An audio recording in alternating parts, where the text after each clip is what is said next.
Assalamualaikum warahmatullahi wabarakatuh. Kaifa halukunna? Bagaimana kabar kalian teman-teman? Ibu harap kalian semua sehat walafiat ya. Semoga kita semua diberi kesehatan dan kesabaran dalam kondisi seperti ini. Nah teman-teman, gimana nih kesiapan belajarnya? Udah siap atau belum ya? Nah, kalau yang belum siap belajar, yuk kita siapin yuk. Kita duduk yang tertib dan siapkan alat tulisnya ya. Perhatikan video berikut ini. Nah, teman-teman, pada pertemuan kali ini kita akan mengulang kembali materi seputar sholat Jumat. Nah, yang pertama, Ibu mau tanya nih, kalian masih ingat tidak apa itu pengertian sholat Jumat? Sholat Jumat itu adalah sholat wajib 2 rakaat yang dikerjakan pada waktu zuhur di hari Jumat. Jadi sholat Jumat ini dilakukan pada waktu zuhur tapi di hari Jumat. Berapa rakaat? Yaitu 2 rakaat. Ya, nah kemudian ibu mau tanya lagi nih, kita pernah nyatet gaya yang namanya keutamaan hari Jumat. Ada apa aja sih itu keistimewaan di hari Jumat? Kayaknya kita pernah nyatet ya. Coba kalian buka catatan kalian masing-masing deh, untuk memastikan apa kita sudah mencatat atau belum. Nah, untuk keistimewaan hari Jumat, Ibu sebutkan beberapa saja ya teman-teman. Keistimewaan pada hari Jumat itu ada Nabi Adam diciptakan, ada juga Nabi Adam diturunkan ke bumi. Nah, ada juga nih, ini yang paling istimewa. Apa itu? Pada hari Jumat itu merupakan waktu yang apabila seorang muslim sholat dan memohon kepada Allah, niscaya doa kita atau permohonan kita akan dikabulkan. Maka dari itu, di hari Jumat perbanyaklah kita berdoa, berzikir dan memohon kepada Allah. Niscaya insya Allah akan dikabulkan. Begitu ya teman-teman. Nah, kemudian sekarang nih kita akan membahas tentang adab-adab di hari Jumat. Kalian bisa lihat video berikut ini ya. Adab-adab sebelum dan setelah salat Jumat. Rasulullah SAW mengajarkan kepada kita berbagai adab di hari Jumat, baik sebelum maupun sesudah melakukan salat Jumat. Berikut adalah rinciannya. Pertama, mandi di hari Jumat. Sebagian ulama berpendapat, mandi Jumat bagi orang yang hendak salat Jumat hukumnya wajib, berdasarkan sabda Nabi SAW yang artinya, apabila kalian menghadiri salat Jumat, hendaknya kalian mandi. Kedua, menggosok gigi. Nabi SAW sangat menekankan untuk bersiwak atau membersihkan gigi, terlebih lagi di hari Jumat. Ketiga, menggunakan minyak wangi. Nabi SAW menekankan hal ini dalam sabda beliau yang artinya, hendaknya memakai minyak wangi jika memiliki. Keempat, bersegera berangkat menuju masjid. Nabi SAW menjelaskan dalam sabdanya bahwasanya orang-orang yang lebih dulu mendatangi masjid ketika sholat Jumat, mereka mendapatkan pahala yang lebih besar. Kelima, mengambil posisi di saf yang terdepan. Bagi laki-laki, saf yang terdepan adalah saf yang paling utama. Namun hati-hati, jangan sampai melangkahi pundak orang atau melewati orang yang salat, hanya karena ingin duduk di saf yang terdepan. Karena semua ini dilarang keras oleh Nabi SAW. Keenam, memperbanyak salat sunnah. Selama menunggu imam, kita dianjurkan memperbanyak salat sunnah 2 rakaat hingga imam datang. Sebagaimana dinyatakan dalam hadis Nabi SAW yang artinya, lalu dia mengerjakan salat semampunya sebelum datangnya imam.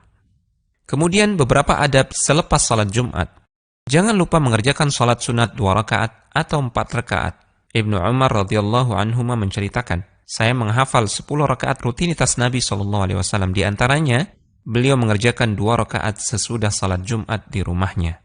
Nabi SAW juga bersabda yang artinya, apabila kamu selesai salat Jumat, lakukanlah salat 4 rakaat setelahnya.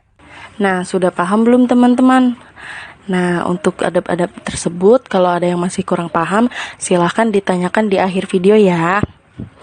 Nah, kemudian selanjutnya kita akan membahas syarat-syarat sholat Jumat. Syarat-syarat sholat Jumat itu ada berapa sih teman-teman? Ada 2, yaitu syarat sah dan syarat wajib. Syarat wajib itu adalah hal-hal yang menyebabkan seseorang terkena kewajiban sholat Jumat. Syarat wajib itu berarti syarat yang dimana menyebabkan seseorang itu wajib menunaikan sholat Jumat. Nah, ada apa aja sih itu syarat wajib?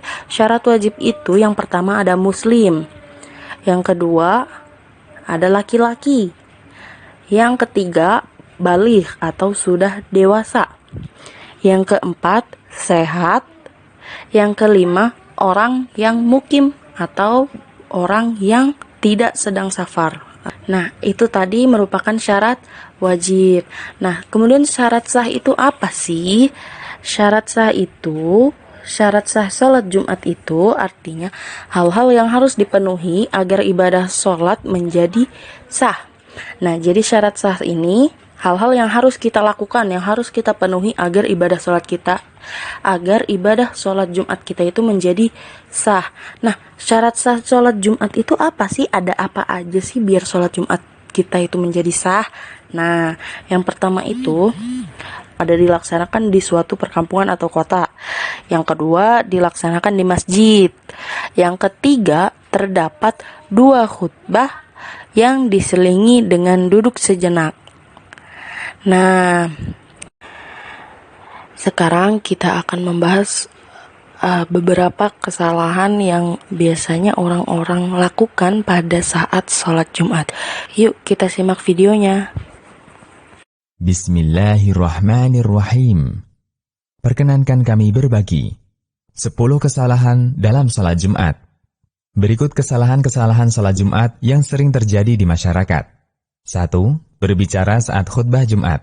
Diwajibkan bagi kita untuk mendengarkan khutbah Jumat dengan penuh hikmah. Tidak diperbolehkan bagi kita untuk bicara saat khutbah sedang berlangsung. Bahkan sekedar berkata diam pada seseorang. Rasulullah sallallahu alaihi wasallam bersabda, "Man takallama yaumal jumu'ati wal imamu yakhtub, fahuwa kamathalil himari yahmilu asfara, walladhi yakulu lahu ansit, laisa lahu jumu'ah." Yang artinya, siapa yang berbicara di hari Jumat ketika imam sedang khutbah, maka dia seperti keledai yang menggendong barang bawaan. Sementara orang yang mengatakan diam, maka tidak ada Jumatan baginya. Hadis riwayat Ahmad dan dinilai dhaif Syuaib al-Arnaud. 2. Tidak menyimak khutbah Jumat. Saat khatib sedang berkhutbah, seorang makmum tidak boleh menyibukkan diri dari hal-hal yang bisa mengganggu konsentrasinya dari mendengarkan khutbah. Misalnya, malah sibuk bermain handphone atau membaca buletin Jumat ketika khutbah sedang berlangsung. Rasulullah sallallahu alaihi wasallam bersabda, "Man tawadda'a fa ahsana al-wudu'a thumma atal jumu'ata fastama'a wa ansat, ghufira lahu ma bainahu wa bainal jumu'ah wa ziyadatu 3 ayyam, wa man massal hasa faqad lagha." Yang artinya, barang siapa yang berwudu lalu memperbagus wudunya, kemudian dia mendatangi sholat Jumat, dia mendengarkan khutbah dan diam, maka akan diampuni dosa-dosanya antara Jumat ini dengan Jumat yang akan datang ditambah 3 hari. Dan barang siapa yang bermain kerikil, sungguh ia telah berbuat sia-sia. Hadis riwayat Muslim. 3. Jual beli ketika sholat Jumat. Mayoritas ulama berpendapat, jual beli sejak adzan Jumat mulai berkumandang adalah haram.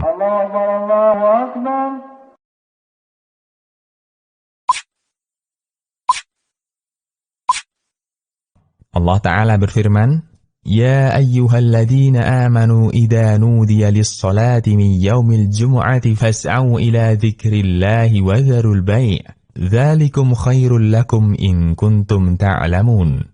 Yang artinya, wahai orang-orang yang beriman, apabila telah diseru untuk melaksanakan sholat pada hari Jumat, maka segeralah kamu mengingat Allah dan tinggalkanlah jual beli. Yang demikian itu lebih baik bagimu jika kamu mengetahui. Quran Surat Al-Jumu'ah ayat 9. Ayat ini dengan jelas melarang jual beli ketika sholat Jumat bagi orang yang diwajibkan sholat Jumat. As-Sa'di dalam tafsirnya mengatakan, maksudnya, tinggalkan jual beli ketika mulai adzan dikumandangkan dan hendaknya pergi menuju sholat. Taisir Karimir Rahman. 4. Bekerja pada saat sholat Jumat. Seringkali pekerjaan kita belum selesai ketika adzan Jumat berkumandang. Namun, tidak ada alasan bagi kita untuk tidak bergegas menghadiri sholat Jumat. Allah Ta'ala berfirman, Ya ayyuhalladzina amanu idha nudiya lis-salati min yaumil jum'ati fas'au ila dzikrillahi wa dharul bai'. Dzalikum khairul lakum in kuntum ta'lamun. Yang artinya, wahai orang-orang yang beriman, apabila telah diseru untuk melaksanakan sholat pada hari Jumat, maka segeralah kamu mengingat Allah dan tinggalkanlah jual beli. Yang demikian itu lebih baik bagimu jika kamu mengetahui. Quran Surat Al-Jumu'ah ayat 9. 5. Terlambat datang ketika sholat Jumat. Sebagian orang masih melakukan aktivitas ketika adzan Jumat mulai berkumandang.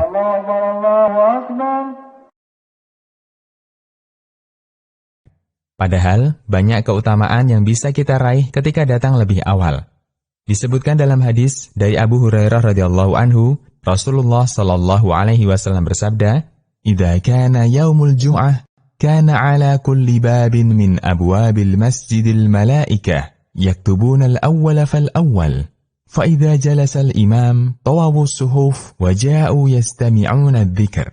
Yang artinya, apabila hari Jumat tiba, maka akan ada para malaikat di setiap pintu-pintu masjid. Mereka akan mencatat setiap orang yang datang dari yang pertama, lalu berikutnya, dan berikutnya. Hingga ketika imam telah naik di mimbarnya, para malaikat pun menutup catatan-catatannya, lalu mereka ikut mendengarkan khutbah. Hadis riwayat Bukhari. Hadis ini memberikan motivasi untuk hadir lebih awal ketika Jumatan. Semakin awal, semakin bagus. Dan diupayakan agar jangan sampai terlambat, datang setelah imam naik mimbar. Karena kita tidak mendapatkan catatan khusus dari malaikat. 6. Melangkahi pundak jamaah yang duduk berdampingan. Ketika seseorang terlambat datang Jumatan, dia melihat ada satu tempat di depan yang kosong. Dia langkahi pundak-pundak jamaah lainnya untuk berjalan maju mendapatkan satu tempat yang kosong itu. Tindakan semacam ini sangat dilarang oleh Nabi Shallallahu Alaihi Wasallam. Bahkan beliau menyebutnya sebagai perbuatan yang mengganggu. Abdullah bin Busr radhiyallahu anhu bercerita, ada seseorang dia melangkahi pundak-pundak jamaah ketika Jumatan. Sementara Nabi Shallallahu Alaihi Wasallam sedang berkhutbah. Lalu Nabi Shallallahu Alaihi Wasallam memerintahkan orang ini, Ijlis, faqad adaita. Yang artinya, duduk, kamu mengganggu. Hadis riwayat Abu Daud, Ibnu Majah, dan disahihkan Al-Albani. 7. Duduk memeluk lutut saat khutbah. Tidak sedikit jamaah sholat Jumat yang duduknya dalam keadaan memeluk lutut. Bahkan saking enaknya sampai tertidur. Padahal ada larangan dalam hadis mengenai duduk seperti itu dalam khutbah Jumat. Dari Sahal bin Mu'ad dari bapaknya, yaitu Mu'ad bin Anas al-Juhani, ia berkata, Anna Rasulullah sallallahu alaihi wasallam naha 'anil hubwati yaumal jum'ah wal imamu yakhtub. Yang artinya, Rasulullah sallallahu alaihi wasallam melarang dari duduk dengan memeluk lutut pada saat imam sedang berkhutbah. Hadis riwayat Tirmidzi dan Abu Daud. 8. Tidak mandi sunnah Jumat. Mandi pada hari Jumat hukumnya wajib bagi setiap muslim yang balik berdasarkan hadis Abu Sa'id Al-Khudri. Rasulullah Shallallahu Alaihi Wasallam bersabda yang artinya, mandi pada hari Jumat adalah wajib bagi setiap orang yang balik. Hadis riwayat Bukhari dan Muslim. Mandi Jumat ini diwajibkan bagi setiap muslim pria yang telah balik, tetapi tidak wajib bagi anak-anak, wanita, orang sakit, dan musafir. Sedangkan waktunya adalah sebelum berangkat sholat Jumat. Rasulullah Shallallahu Alaihi Wasallam bersabda yang artinya, barang siapa mandi pada hari Jumat sebagaimana mandi janabah, lalu berangkat menuju masjid, maka dia seolah berkurban dengan seekor unta. Hadis riwayat Bukhari dan Muslim. 9. Memakai pakaian seadanya dan tidak memakai parfum.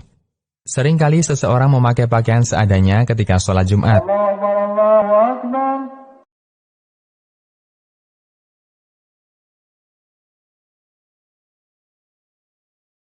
Padahal kita disunahkan untuk memakai pakaian terbaik dan juga memakai wewangian. Nabi Shallallahu Alaihi Wasallam bersabda yang artinya, Barang siapa mandi pada hari Jumat dan bersuci semampunya, lalu memakai minyak rambut atau minyak wangi, kemudian berangkat ke masjid dan tidak memisahkan antara dua orang, lalu sholat sesuai yang ditentukan baginya, dan ketika imam memulai khutbah, ia diam dan mendengarkannya, maka akan diampuni dosanya mulai Jumat ini sampai Jumat berikutnya. Hadis riwayat Bukhari dan Muslim. 10. Langsung duduk ketika masuk masjid, tidak sholat dulu sebelum duduk. Banyak jamaah Jumat yang langsung duduk ketika masuk masjid tanpa sholat terlebih dahulu. Padahal kita dianjurkan untuk sholat 2 rakaat agar mendapatkan keutamaan sholat Jumat. Abu Hurairah radhiyallahu anhu menuturkan bahwa Nabi Muhammad SAW bersabda yang artinya, barang siapa mandi kemudian datang untuk sholat Jumat, lalu ia sholat semampunya dan dia diam mendengarkan khutbah hingga selesai, kemudian sholat bersama imam, maka akan diampuni dosanya mulai Jumat ini sampai Jumat berikutnya ditambah 3 hari. Hadis riwayat Muslim. Ya teman-teman, bagaimana? Apakah sudah paham? Nah, bagi yang belum paham, silahkan ditanyakan ya, Ibu tunggu. Sekian videonya, semoga bermanfaat. Wassalamualaikum warahmatullahi wabarakatuh.